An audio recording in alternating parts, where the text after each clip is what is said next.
Halo Ade, Halo Kak, nama Ade siapa ya? Ketujuan Rianti Kak, Ketujuan Rianti. Ya. Umur Ade berapa sekarang? 17 tahun. Baik, 17 tahun. Di sini kakak ingin mengajukan pertanyaan ya, Dek. Ya.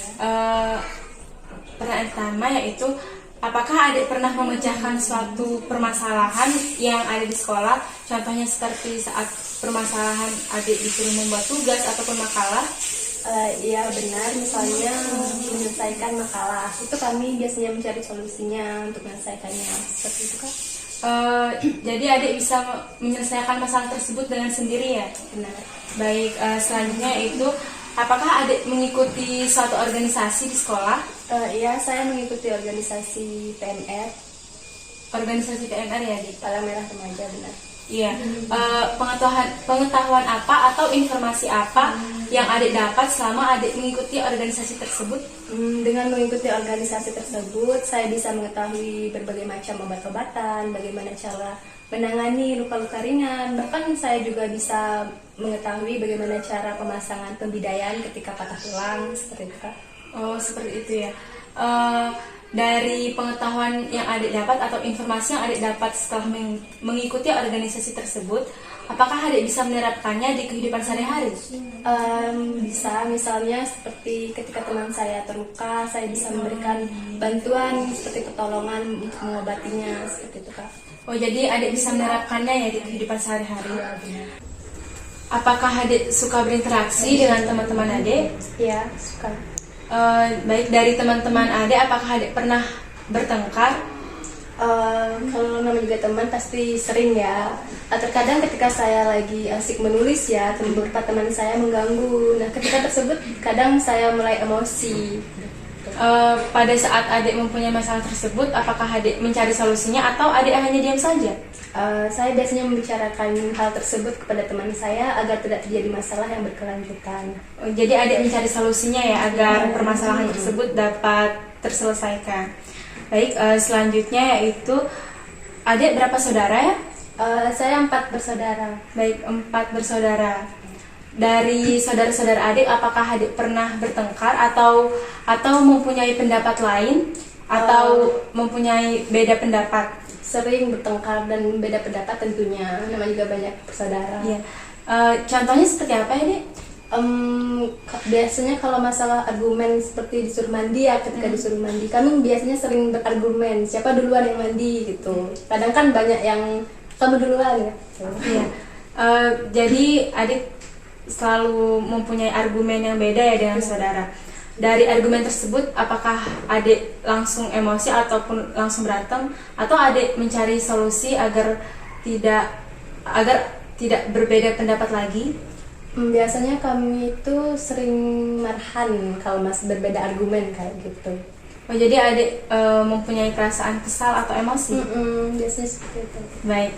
Selanjutnya, apakah Adik pernah membantu orang tua dalam bentuk segi apapun? Iya, misalnya seperti membantu mencuci piring, nyapu, ngepel, seperti itu. Apakah ada rasa empati dari Adik mengenai hal tersebut? Contohnya saat Adik tadi bilang membantu menyuci piring, jadi Adik mempunyai rasa empati kepada orang tua Adik saat mengerjakan pekerjaan rumah. Iya benar, karena rasa empati tersebut jadi kita membantu orang tua kita. Baik deh, di sini kakak ingin bertanya kembali, apakah Adik pernah mempunyai perasaan yang sedih atau senang? Iya pernah tentunya. Contohnya seperti apa ya, Dek? Kalau perasaan sedih ya, misalnya kayak aku ketika jauh dari keluarga, Iya. kan aku juga anak kos. Oh iya. Jadi Adik merasakan sedih karena jauh dari orang tua, seperti itu ya. Untuk perasaan senangnya, contohnya seperti apa ya? Ketika kembali bertemu dengan keluarga, kan kakak saya juga anak kos, sekolah jauh gitu, adik saya iya. juga bersekolah jauh. Jadi Adik mempunyai perasaan yang senang saat bertemu kembali dengan keluarga. Ya, benar. Oke, selanjutnya kakak ingin bertanya, selama belajar dari ini, apakah Adik mempunyai kesulitan? Ya tentunya pasti. Contohnya seperti apa ya? Misalnya seperti masalah sinyal, kalau daring kan pasti kadang kita pulang dari kos ya. Iya. Terutama kalau di rumah kan kita di desa, sulit sinyal, apalagi kalau ada soal yang ada tenggat waktu ya, seperti Oh, contohnya classroom kayak gitu kan ada tenggat waktunya. Karena kalau ada masalah sinyal kan kita mengirimnya jadi sulit. Jadi terhambat ya Ah. untuk dan telat untuk mengirimkan tugasnya. Ya. Baik, selanjutnya selama proses daring, apakah adik dapat memahami materi yang diberikan oleh guru adik? Kalau pribadi ya agak sulit. Kadang kan ada juga guru yang memberikan materi kayak link aja gitu, kayak Ya. link YouTube gitu, disuruh memahami sendiri. Menurut saya itu sulit untuk dipahami. Jadi adik sulit untuk memahami materi apa yang diberikan oleh guru ya, seperti itu. Ya benar. Selanjutnya, dari mata pelajaran yang ada di sekolah adik, mata pelajaran apa sih yang adik tidak suka? Kimia. Kimia.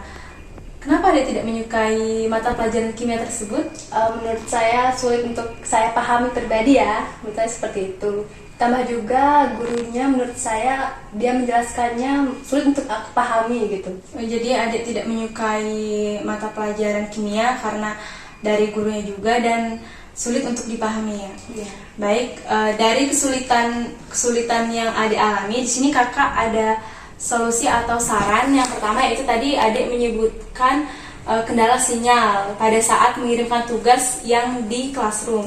Nah, jika adik memiliki kendala sinyal, adik bisa langsung chat guru adik, bisa lewat WhatsApp, karena jika adik tidak konfirmasi, nanti adik keterangannya pasti tidak mengumpulkan tugas. Jadi adik bisa konfirmasi kepada guru ataupun kepada teman, meminjam HP teman untuk mengirimkan tugas tersebut.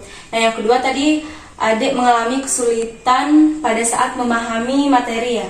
Nah, pada saat adik sulit untuk memahami materi, adik bisa bertanya atau melakukan kerja kelompok langsung pada teman-teman adik, yaitu bertanya bagaimana sih cara kita memahami materi tersebut, materinya apa saja, atau adik juga bisa mencari informasi lewat internet. Kan zaman sekarang sudah canggih ya, sudah ada Google atau media sosial lainnya yang menyangkut materi yang adik sulit untuk dipahami.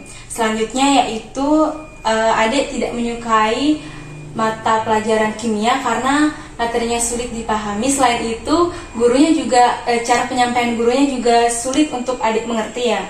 Nah, setahu kakak, pelajaran kimia itu memang ya seperti kayak hitung-hitungan seperti itu yang menyangkut molekul ya. Oh, jadi pada saat adik SMA itu mengambil jurusan IPA ya, Dek? Iya, IPA. Nah, jadi solusi dari kakak, jika adik sulit untuk memahaminya, adik bisa mencari referensi materi lain, bisa lewat YouTube, Google, atau kembali lagi kepada teman adik yang sudah mengerti. Karena dari pengalaman kakak tersendiri, jika kakak sulit nih paham dari apa yang dijelaskan oleh guru, kakak bertanya kepada teman kakak, karena kakak lebih mudah memahami pada saat teman yang menjelaskan. Seperti itu ya, Dek. Apakah adik sudah mengerti? Terima kasih, Kak. Ya baik, terima kasih atas waktunya ya, Dek, dan jawabannya.